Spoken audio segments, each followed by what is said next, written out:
राधिका, इतनी उदास क्यों बैठी हो? कोई बात हो गई क्या? नहीं दीदी, कोई बात नहीं हुई है। अब हमसे छुपाओ मत। किसी सोच में तुम डूबी हो, पता नहीं क्या सोचती रहती हो। नहीं दीदी, अब सोचने को क्या है, बस छोटी वाली की शादी के बारे में सोचती रहती हूँ। देखो राधिका, मैं तुम्हारी बड़ी दीदी हूँ, बहुत अच्छी तरह तुमको जानती हूँ। तुम अपना गम छुपाना जानती हो और बोलती नहीं हो। बोलो ना, बोलने से मन हल्का हो जाता है। अपनी तकलीफ बताओ, तुम्हें प्रॉब्लम क्या है? कौन सा दुख तुमको सताया जा रहा है? ठीक है, तुम्हारी इच्छा नहीं है तो मत बताओ, हमें क्या करना है। एक बार फिर कहूंगी, अगर कोई प्रॉब्लम हो तो बता दो, तुम्हारा मन हल्का हो जाएगा और दुख तुम्हारा आधा हो जाएगा। देखो राधिका, कोई अगर समस्या आती है तो उसका समाधान भी होता है।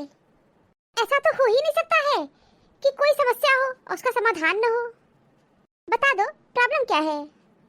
मुझे जहाँ तक डाउट हो रहा है ना, तुम सोमी को लेके परेशान हो। नहीं दीदी, हम किसी को लेके परेशान नहीं है, हम बहुत खुश हैं। सोमी अच्छे घर में शादी हुई है और ठीक है, उनको एडजस्टमेंट करना चाहिए। प्रणाम। खुश रहो रिद्धि बिटिया। मौसी जी, आपके लिए चाय बना के लाई हूँ। मौसी जी, चाय कैसे बनी है? रिद्धि बिटिया, बहुत अच्छी बनाई हो। तुम बनाओ और चाय अच्छी न बने। चाय बहुत अच्छी बनाई हो। थैंक यू मौसी जी। तो भी हो, तुम्हारी दोनों बेटियां बहुत समझदार हैं। और सोमी के जाने के बाद तो रिद्धि देखो घर में कितना काम संभाल ली है। हाँ दीदी, ये बात तो सही है, रिद्धि घर का सारा काम कर लेती है। दीदी, मैं काम नहीं करवाती हूँ ज्यादा, क्योंकि रिद्धि की पढ़ाई है और रिद्धि कंपटीशन की तैयारी कर रही है, तो मैं ज्यादा काम नहीं करवाती हूँ। रिद्धि बहुत अच्छा करती हो। कंपटीशन की तैयारी करना ज्यादा जरूरी है, घर के काम तो हो ही जाते हैं और घर के काम के लिए इतना परेशान नहीं होना चाहिए। ठीक है, धीरे धीरे ही सही, आराम से होता रहेगा। घर का काम है, खाना पीना सबसे पहले बना लेना चाहिए, बाकी काम धीरे धीरे करते रहना चाहिए। पढ़ाई ज्यादा जरूरी है, पढ़ाई सबसे ज्यादा जरूरी है, ये कहो। पढ़ाई के साथ कोई समझौता नहीं होना चाहिए। अरे दी बेटा, अपनी कंपटीशन की तैयारी बहुत अच्छे से करो, पढ़ाई बहुत ही जरूरी है। राधिका, तुमसे लास्ट बार पूछ रही हूँ, कौन सी बात है जो तुम इतनी परेशान हो, बता दी क्यों नहीं? दीदी सच कह रहे हैं, कोई परेशानी नहीं है, कोई परेशानी नहीं है। फट पड़ो, तुमसे तो बात ही करने का मन नहीं है, न सुनती हो न समझती हो। अंदर ही अंदर तुम्हारे अंदर पता नहीं क्या पक रहा है। मौसी जी, दीदी के सास ससुराल में कुछ भी अच्छा नहीं हो रहा है और मम्मी नहीं आपको बताना चाहती हैं। मम्मी दीदी बहुत प्रॉब्लम में है, उनको ससुराल में बहुत परेशान किया जा रहा है। हस्बैंड उनका तनिक भी ख्याल नहीं रखते हैं, लड़ाई झगड़ा होता है बहुत ज्यादा। मम्मी दीदी को फोन करने से भी मना कर दी है, मम्मी उनकी कोई बात भी नहीं सुनती है, बार बार बस एक ही बात कहती है, एडजस्टमेंट करो एडजस्टमेंट करो। दीदी बहुत प्रॉब्लम है मौसी जी, बहुत ज्यादा। दीदी ससुराल में खुश नहीं है। राधिका, इतनी बड़ी प्रॉब्लम चल रही है और तुम मुझे भी नहीं बताना चाहती हो? नहीं दीदी, कोई प्रॉब्लम नहीं है, ये रिद्धि तो ना और नाटक कर रही है। चुप हो जा रिद्धि, कोई प्रॉब्लम नहीं है। मतलब कहाँ से बाहर रही है? कोई मातम छाया है क्या जो रो रही हो? चुप हो जाओ, कोई बात नहीं दीदी, सब कुछ ठीक है। अब दीदी हम इतना जानते हैं, लड़कियों को ससुराल में एडजस्टमेंट करना चाहिए। मम्मी, एक सीमा तक तो एडजस्टमेंट किया जा सकता है ना। अब तुम टिशुआ बहा के बहुत ज्यादा दादी अम्मा मत बनो, चुप हो जाओ, नहीं दो चाटा मारूंगी ना तो अच्छे से रोना शुरू कर दोगी। राधिका, तुम्हारा दिमाग खराब है क्या? तुम ये क्या अनाप शनाप बोल रही हो? कोई बात है तभी रिद्धि रो रही है, इस तरह कोई नहीं रोता है। राधिका, आंखों में आंसू की टंकी नहीं बनी हुई है कि रिद्धि खोल दी और आंखों से बहने लगा। राधिका, ये हमारी संवेदनाएं हैं, जब हमको कष्ट होता है तो हमारी आंखों से बहने लगता है। कोई न कोई कष्ट जरूर है, इसीलिए रिद्धि रो रही है। बताओ ना, प्रॉब्लम क्या है? दीदी कोई प्रॉब्लम नहीं है, अगर सरल भाषा में कहे ना, सोमी एडजस्टमेंट नहीं कर रही है। ससुराल में बहुत कुछ बर्दाश्त करना पड़ता है। तो बताइए दीदी, क्या बर्दाश्त नहीं किया है? औरतों को बहुत कुछ सहना पड़ता है और सोमी कुछ भी सहने को तैयार नहीं है। देखो राधिका, हम लोग का जमाना कुछ और था, अब जमाना कुछ और है। राधिका, हम लोग के जमाने में भी बहुत कुछ अच्छा नहीं होता था, लेकिन वो सहते थे क्योंकि हम लोग के पास कोई रास्ता नहीं था, कोई विकल्प नहीं था। लेकिन अब जमाना बदल गया है, अब लड़कियों के पास रास्ते भी है और विकल्प भी है। लेकिन दीदी कोई परेशानी ही नहीं है, तो आप रास्ते विकल्प की बात मत करिए, सब कुछ ठीक है। मौसी जी प्रणाम। सोमी बेटा, खुश रहो। ये बताओ, तुम्हारी हालत कैसी हो गई है और तुम अपनी क्या हाल बना रखी हो? मौसी जी, कोई प्रॉब्लम नहीं है मौसी जी, कोई प्रॉब्लम नहीं है। कोई प्रॉब्लम नहीं है? ये कैसी बात कर रही हो? ये तुमको चोट कैसी लगी है? बताओ ना। कुछ नहीं मौसी जी, गिर गई थी इसलिए मुझे चोट लग गई। नहीं मौसी जी, दीदी झूठ बोल रही है, ये गिरी नहीं है। इनके घर में फिर लड़ाई झगड़ा हुआ होगा। हमेशा इनके घर में लड़ाई झगड़ा होता रहता है। पहले भी दीदी इसी तरह आई है यहाँ पर और इनके घर में बहुत लड़ाई झगड़ा होता है। आए दिन इनके घर में कलह कलेश होता रहता है। दीदी हमेशा बर्दाश्त करती रहती हैं। मौसी जी, मम्मी इनका सपोर्ट नहीं करती हैं। अभी दीदी को यहाँ से जाने नहीं देना चाहते हैं, लेकिन मम्मी इनको नहीं रोकना चाहती हैं। हर बार यही कहती हैं, जाओ एडजस्टमेंट करो। ससुराल में लड़कियों को एडजस्टमेंट करना चाहिए। राधिका, तुम्हारा दिमाग खराब हो गया है क्या? इतनी बड़ी प्रॉब्लम तुम्हारी लाइफ में चल रही है, लेकिन तुम कुछ बोलने को तैयार नहीं हो। कोई प्रॉब्लम नहीं है। ये बताइए, क्या सोमी यहाँ तेज नहीं थी? सबसे लड़ाई नहीं करती थी? हमसे भी तो लड़ती थी किसी काम को लेके। रिद्धि छोटी थी, उससे भी लड़ाई होती थी, अपने भाई से भी लड़ती थी। कि दीदी सोमी भी तेज है और हम लोग से यहाँ लड़ती थी, उसी तरह अपने ससुराल में भी लड़ती होंगी। नहीं मम्मी, ससुराल में क्यों लड़ेंगे? ससुराल और मैके में अंतर होता है मम्मी। तुम लोग मेरे अपने थे और यहाँ की बात कुछ और थी और वहाँ कुछ और प्रॉब्लम है मम्मी। तुमको तो हमेशा हमारे में ही गलती नजर आती है। क्या हम गलत कह रहे हैं क्या? सोमी यहाँ पे लड़ाई झगड़ा नहीं करती थी? लड़ती तो थी, ससुराल में भी लड़ती होंगी। जैसे हमको जवाब देती थी, वहाँ सास ससुर को जवाब देती होंगी। यहाँ भी नहीं करना चाहती थी, वहाँ भी नहीं करना चाहती होंगी। देखो राधिका, तुम बहुत गलत कह रही हो, बहुत ज्यादा। अब ज्यादा मत बोलो। ससुराल में अंतर होता है। भाई बहन की लड़ाई, माता पिता को जवाब देना वो अलग बात होता है। लड़ाई झगड़े हर भाई बहन में होते हैं, हर माँ बेटी में होता है और हर भाई और बहन में होता है। की लड़ाई झगड़े को तुम बहुत ज्यादा विकराल रूप दे रही हो और तुम्हारी बेटी के साथ ससुराल में अब गलत हो रहा है, तब तुम अपनी बेटी को ही कह रही हो मेरी बेटी गलत है। तुम्हारा दिमाग खराब हो गया है। अपनी बेटी की प्रॉब्लम को सुन ही नहीं रही हो, सुनने को तैयार नहीं हो। तुम्हारी बेटी के शरीर पे चोट का निशान है और तुम्हारे अंदर इतनी भी संवेदना नहीं है कि तुम कुछ अच्छा बोल सको। देखा, तुम इतनी निष्ठुर कैसे हो सकती हो?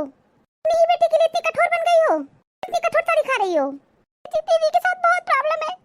हम कई बार कहे कि एफआईआर कर दो, लेकिन मम्मी नहीं तैयार हुई। मम्मी तो हम ही लोग को उल्टा सीधा बोलती रहती है। ये मौसी जी, हम लोग एफआईआर करते हैं, ये ठीक रहेगा, तभी दीदी के साथ कुछ अच्छा हो सकेगा। दीदी चुप हो जाओ, मेरे साथ कुछ भी गलत नहीं हो रहा है और मुझे कोई एफआईआर नहीं करना है। मैं यहाँ पे शांति से कुछ दिन रहना चाहती हूँ। दीदी तुम कब तक बर्दाश्त करोगी? दीदी हमको बहुत दुख होता है। दीदी तुम कब तक बर्दाश्त करोगी? दीदी प्लीज एफआईआर कर दो, तुम्हारे साथ सब कुछ अच्छा होगा। दीदी हम बहुत तकलीफ में है। दीदी मम्मी भी बहुत तकलीफ में है। मम्मी बोलती नहीं है, लेकिन मम्मी को तुम्हारा दुख बहुत बड़ा दुख लगता है। मौसी जी, हम लोग एफआईआर करते हैं, दीदी ऐसे नहीं मानेंगी। बेटा प्लीज आगे चुप हो जाओ, रोना बंद करो। हो जा बेटा, रोते नहीं इस तरह। सब बेटा बताओ मुझे प्रॉब्लम क्या है? कोई प्रॉब्लम नहीं दीदी, कोई प्रॉब्लम नहीं है, सब कुछ अच्छा है। अच्छा राधिका, अब चुप हो जाओ, बहुत ज्यादा बोल रही हो, बहुत ज्यादा बोल रही हो। अब बोलो मत। तुम कैसी माँ हो? तुम अपनी बेटी की बात ही सुनने को तैयार नहीं हो। तो तुम्हारी बेटी रोते धोते ससुराल से मैके में आ जाती है। ये क्या कि उनको भगा देती हो कि जाओ एडजस्टमेंट करो। जानते हैं कि एडजस्टमेंट करना चाहिए, लेकिन एक सीमा तक एडजस्टमेंट करना चाहिए। कि जमाने की बात मत करो, हम लोग का जमाना खत्म हो चुका है। ये जमाना कुछ और चल रहा है। क्योंकि लोग पढ़ा लिखा रहे हैं, आत्मनिर्भर बना रहे हैं ताकि वो अपने पैरों पे खड़ी हो सके। और तुम पता नहीं कैसी बता रही हो, तुम अपनी बिटिया की बात ही नहीं सुन रही हो, समझने की कोशिश नहीं कर रही हो। सुन तो लो, समझ तो लो कहना क्या चाह रही है और दिक्कत कहाँ पे है। अगर कोई प्रॉब्लम है तो इसका समाधान हो जाएगा। तुम शांत रहना, मुझे सोमी बिटिया से पूछने दो। बता सोमी बिटिया, क्या प्रॉब्लम है? कोई प्रॉब्लम नहीं मौसी जी, जाने दीजिए, मम्मी ठीक ही कह रही है। बेटा तुम भी हद कर रही हो, बताओ ना दिक्कत क्या है? मैं तुम्हारे से सॉरी बात करूंगी। कोई अगर दिक्कत है तो बात करते हैं ना, फिर देखते हैं प्रॉब्लम क्या है। सच बताओ, तुम्हें ये चोट कैसी लगी है? बताइए ना मौसी जी, गिर गई थी इसलिए चोट लग गई। नहीं मौसी जी, दीदी झूठ बोल रही है, इनको गिरने से चोट नहीं लगी है, मारपीट हुई होगी। क्या मारपीट? सोमी बता बेटा, किसने मारा तुमको? कुछ नहीं मौसी जी, मेरे हस्बैंड ही मेरे पर हाथ उठाए हैं। तो कौन सी बात हो गई जिससे वो तुम्हारे पर हाथ उठाने लगते हैं?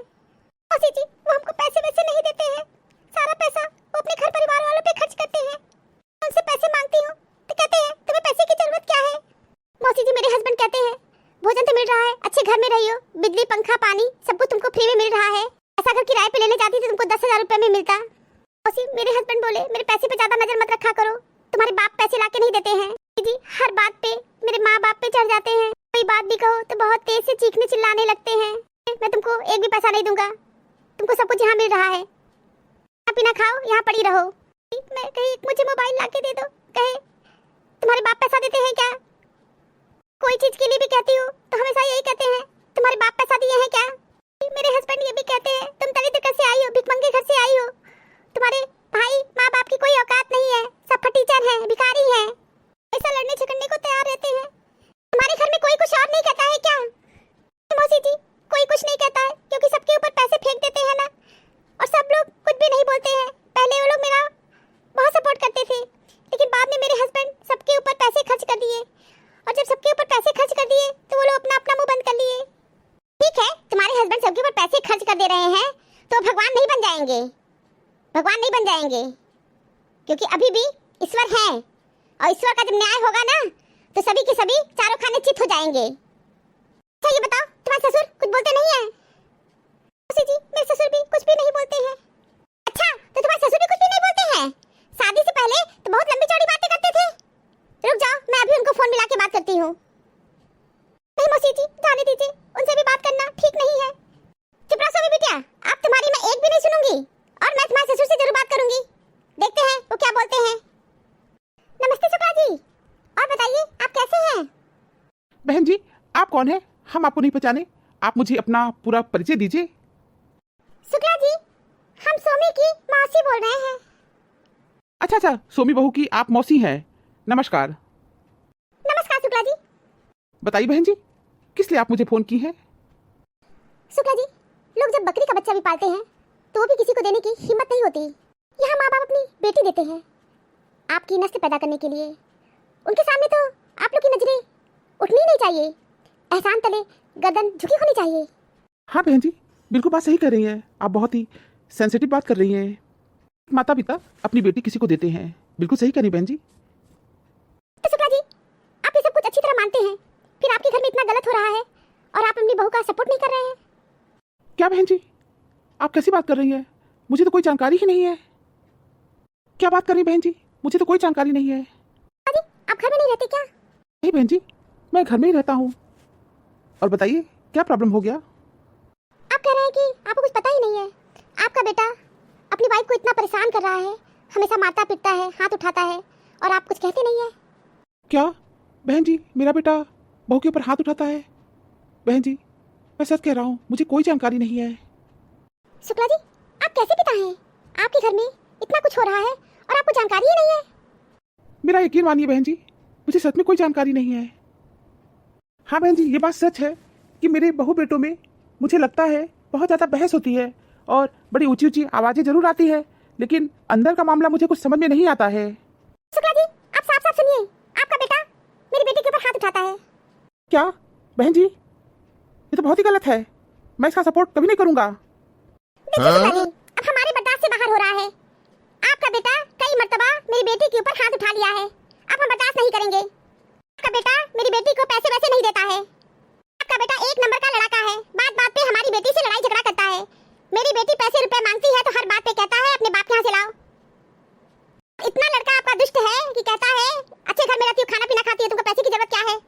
मेरी बेटी किसी भी सामान के लिए कहती है तो कहता पैसा नहीं दूंगा, अपने बाप के यहाँ से लाओ। जी, आपका बेटा जानवर हो गया है, जानवर, कोई भी तमीज नहीं है। क्या है, आप अपने बेटे को संस्कार अच्छा नहीं दिए हैं। मत कहिए बहन जी, हर माता पिता अपने बच्चे को अच्छा संस्कार ही देते हैं, कोई माता पिता नहीं चाहते हैं कि उनकी औलाद गलत रास्ते पर जाए। मानता हूँ बहन जी कि मेरा बेटा गलत कर रहा है। शुक्ला जी बहुत गलत कर रहा है, और समझ लीजिए शुक्ला जी, हम जा रहे हैं आपके बेटे के खिलाफ FIR करने। क्या बहन जी, FIR? बहन जी प्लीज, मैं आपसे रिक्वेस्ट करता हूँ, FIR मत करिए, मेरे पर भरोसा रखिए, विश्वास करिए मेरे ऊपर। मैं अपनी बेटी से बात करूँगा, आपकी बेटी के साथ आज के बाद कुछ भी गलत नहीं होगा। बहन जी मेरा विश्वास करिए, मुझे कोई जानकारी नहीं थी, मेरा बेटा इतना गलत कर रहा है। पानी सिर से ऊपर जा चुका है, अब हम बर्दाश्त नहीं करेंगे, आपके बेटे के खिलाफ FIR जरूर करेंगे। आपका आपका बेटा जानवर बन गया है, जानवर। कि बेटी के अंदर कोई इमोशन नहीं है, वो जानवर है। जानवर के साथ मेरी बेटी अब नहीं रहेगी। आपका बेटा पता नहीं कैसा मर्द है, हमेशा अपनी वाइफ से ही लड़ाई करता रहता है। ये विचित्र आदमी है। पता नहीं आपका बेटा कैसी पढ़ाई लिखाई किया है कि हर समय अपनी वाइफ से ही झगड़ा करता रहता है। इसे जरा भी समझ नहीं है, वो पढ़ा लिखा महामूर्ख है। बहन जी, आप परेशान मत होइए, मैं अपने बेटे को लेके आपके घर आ रहा हूँ। यहीं पे सारी बातें होंगी। बहन जी, कोई भी अगर समस्या है उसका समाधान अवश्य होगा। मेरा विश्वास कीजिए और मेरे पर एक बार विश्वास कीजिए और प्लीज़ FIR मत करिए। प्लीज़ बहन जी, FIR मत करिए, मैं आपसे रिक्वेस्ट करता हूँ। प्लीज़ बहन जी, एक बार मेरे पर विश्वास कीजिए, मैं आपके घर आ रहा हूँ। ठीक है शुक्ला जी, आइए, हम लोग आपका इंतजार कर रहे हैं। शुक्ला जी, आपके कहने से ही FIR करने नहीं जा रहे हैं, नहीं तो FIR तो मैं अवश्य करती। धन्यवाद बहन जी, FIR मत करिए, मैं आपके घर अपने बेटे को लेके आ रहा हूँ। पर विश्वास रखिए, आपकी बेटी के साथ कुछ भी गलत नहीं होगा। ठीक है शुक्ला जी, आपके ऊपर विश्वास कर रहे हैं, आइए आप जल्दी, और अपने बेटे को जरूर लाइएगा। हाँ बहन जी, अपने बेटे को मैं जरूर लाऊंगा। ठीक है शुक्ला जी, हम इंतजार कर रहे हैं और अपने बेटे को लेके जल्दी आइए। पानी सिर से ऊपर जा चुका है कि आपका बेटा मेरी बेटी पर कई बार हाथापाई पे उतारू हो गया है। आपका बेटा इनसेंसिटिव इंसान है, जानवर बन गया है कि बेटे को इंसान बनाना जरूरी है। कि आपका बेटा हमेशा मारपीट पे उतारू हो जाता है और मेरी बेटी को बहुत मार देता है, इससे तो मेरी बेटी मानसिक रूप से टूट जाएगी। बहन जी, मैं खुद कह रहा हूँ एक बाप होने के नाते कि मेरा बेटा बहुत गलत कर रहा है। मेरे पर विश्वास करिए, अब आपकी बेटी के साथ ऐसा कभी नहीं होगा। ठीक है शुक्ला जी, आप तुरंत अपने बेटे को लेके आइए यहाँ पर, तो मैं FIR निश्चित करूंगी, आपके बेटे में सुधार हो पाएगा। जी, FIR मत करिए, मैं आ रहा हूँ, मैं तुरंत आ रहा हूँ, प्लीज़ बिलीव मी। वक्त और प्यार जिंदगी में बहुत खास होते हैं, लेकिन वक्त किसी का नहीं होता और प्यार हर किसी से नहीं होता।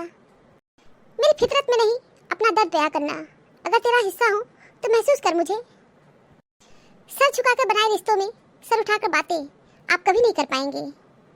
Thank you for watching this video. Video अच्छी लगी हो तो लाइक और शेयर करना ना भूलें, और चैनल को सब्सक्राइब नहीं किया है तो फटाफट सब्सक्राइब कीजिए।